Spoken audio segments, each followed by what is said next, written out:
আয়াত ৮৩ মুসাওয়ামাতুন আইন্দা রব্বিকা ওয়ামা হিয়া মিনায-যালিমিনা বিবাঈদ। অনুবাদ: যা আপনার রবের কাছে চিহ্নিত ছিল, আর এটা জালিমদের থেকে দূরে নয়। তাফসীর: ১ নং ফুটনোটের বিবরণ। উক্ত আযাবের ধরন সম্পর্কে পবিত্র কোরআনে ইরশাদ হয়েছে, যখন আযাবের হুকুম কার্যকরী করার সময় হল, তখন আমি তাদের বসতির উপরিভাগকে নিচে করে দিলাম এবং তাদের উপর অবিশ্রান্তভাবে এমন পাথর বর্ষণ করালাম যার প্রত্যেকটি পাথর চিহ্নিত ছিল, অর্থাৎ আল্লাহর পক্ষ থেকে প্রত্যেকটি পাথরকে কী ধ্বংসাত্মক কাজ করতে হবে এবং কোন পাথরটি কোন অপরাধের উপর পড়বে তা পূর্ব থেকেই নির্ধারিত করে দেওয়া হয়েছিল।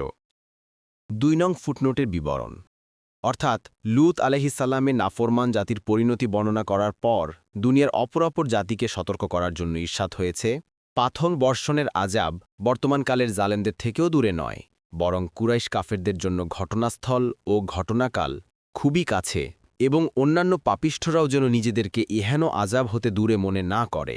আজ যারা জুলুমের পথে চলছে তারাও যেন এই আযাবকে নিজেদের থেকে দূরে না মনে করে। ইবনে কাসির।